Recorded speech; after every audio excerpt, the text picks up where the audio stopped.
Hello बच्चों, let's see this question. The question says in tetrahedral void in a crystal implies that. ठीक है, तो tetrahedral void की अपने पास यहाँ पर बात हो रही है. तो टेट्राहेड्रल वॉइड कैसी होती है? तो यहाँ पर अगर अपन बात करें, की कॉन्सेप्ट की, ठीक है, तो यहाँ पर की कॉन्सेप्ट क्या हो जाएगा? की कॉन्सेप्ट जो है यहाँ पर हो जाएगा टेट्राहेड्रल वॉइड. ठीक है, टेट्राहेड्रल वॉइड हो जाएगा. ठीक है, ये क्या हो जाएगा? Tetrahedral void. ठीक है, तो टेट्राहेड्रल वॉइड होती कैसी है? देखिए, जब भी अपन कोई चार एटम जो होते हैं, जैसे मान लीजिए अ, ये मैंने एक एटम बनाया. ठीक है, स्फेरिकल होता है. ठीक है, दूसरा जो होगा वो भी इस तरह से होगा, स्फेरिकल होगा. ठीक है, और जो तीसरा होगा वो भी क्या होगा? स्फेरिकल होगा. ठीक है, ये मैंने तीन एटम बना लिए. इसके ऊपर अगर एक एटम और आ जाए, इसके ऊपर और आ जाए, मैं रेड से बना देता हूँ. ठीक है, एक एटम इनके ऊपर और आ जाए. ठीक है, ये आ गया. ठीक है, इनके अंदर आ गया.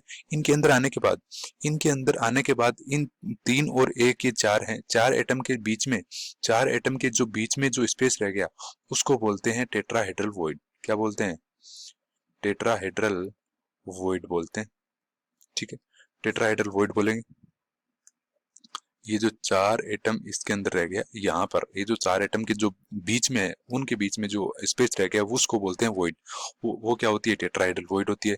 तो चार एटम मिलकर क्या बनाते हैं? यहाँ पर टेट्राहेड्रल वॉइड बनाते हैं. तो ये इसका सेंटर, इसका सेंटर, इसका सेंटर, इसका सेंटर, इन तीनों के जब अपन मिलाते हैं, तो ये जो होता है एक टेट्राहेड्रल लाइक शेप का फॉर्मेशन होता है. ठीक है, टेट्राहेड्रल लाइक शेप का फॉर्मेशन होता है, और इनके बीच जो होती है, जो स्पेस रह जाता है, उसको क्या कहते हैं? टेट्राहेड्रल वॉइड कहते हैं. ठीक है, उसको टेट्राहेड्रल वॉइड कहते हैं. अब जो है अपन इनके अंदर जो अपने पास स्टेटमेंट गिवन है, उनको अपन चेक कर लेते हैं. ठीक है, तो सबसे पहले तो क्या है? सबसे पहला स्टेटमेंट क्या है? सबसे पहला स्टेटमेंट है shape of void is tetrahedral. ठीक है, shape of void is tetrahedral. Shape of void जो है टेट्राहेड्रल थोड़ी है, शेप ऑफ वॉइड थोड़ी है टेट्राहेड्रल. ठीक है, यहाँ पर तो ये आदि स्पेयर से कटी हुई या फिर इस तरह से जो है वॉइड का फॉर्मेशन होता है, लेकिन जो है ये जो शेप होगी वो थोड़ी है टेट्राहेड्रल वॉइड. तो इसका मतलब जो पहला स्टेटमेंट है वो क्या हो जाएगा? रॉन्ग हो जाएगा. उसके बाद molecule forming the void are tetrahedral in shape. ठीक है, तो molecule are forming the void are in tetrahedral shape. ठीक है, तो ये जो मॉलिक्यूल होता है वो थोड़ी, ये जरूरी थोड़ी ना होता है कि वो ही क्या होना चाहिए? टेट्राहेड्रल शेप के अंदर होना चाहिए. तो देखिए, ये जो मॉलिक्यूल होता है CCl4, मान लीजिए मैंने कोई मॉलिक्यूल ले लिया. ठीक है, उसकी शेप जो है CCl, ये CCl4. ठीक है, CCl4 मैंने ले लिया.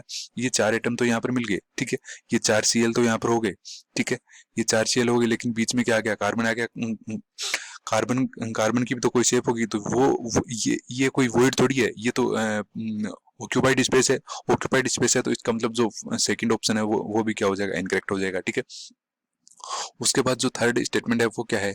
The void is surrounded tetrahedrally by 4 sphere. ठीक है, अब देखिए, ये जो थर्ड स्टेटमेंट है वो क्या है? करेक्ट स्टेटमेंट है. वो कैसे करेक्ट स्टेटमेंट है?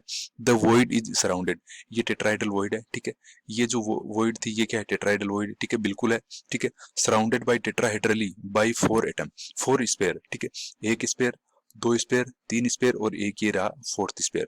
ये फोर्थ चारों स्पेयर है. चारों कैसे? आपस में टेट्राहेड्रल, इनके जो सेंटर से मैंने इनको मिला दिया, तो ये एक टेट्राहेड्रल शेप का हो गया. ठीक है, तो ये क्या हो गया? टेट्राहेड्रली. ये चार स्पेयर क्या है यहाँ पर? एक वो जो वॉइड है वो चार स्पेयर से क्या है? टेट्राहेड्रली सराउंडेड है. तो यहाँ पर ये जो थर्ड स्टेटमेंट है वो क्या हो जाएगा? अपना आंसर हो सकता है. ठीक है, थर्ड स्टेटमेंट अपना आंसर हो जाएगा. ठीक, अब फोर्थ स्टेटमेंट के अंदर चेक करते हैं. फोर्थ स्टेटमेंट क्या है? The void is surrounded by 6 sphere. 6 sphere थोड़ी है, तो डायरेक्ट दिख रहा है अपने को 4 स्पेयर है. 4 स्पेयर है, तो ये जो फोर्थ स्टेटमेंट है वो भी क्या हो जाएगा? रॉन्ग हो जाएगा. तो यहाँ पर करेक्ट आंसर कौन सा हो जाएगा? थर्ड हो जाएगा. तो third option will be the correct answer for this question. Hope you will understand. Thank you.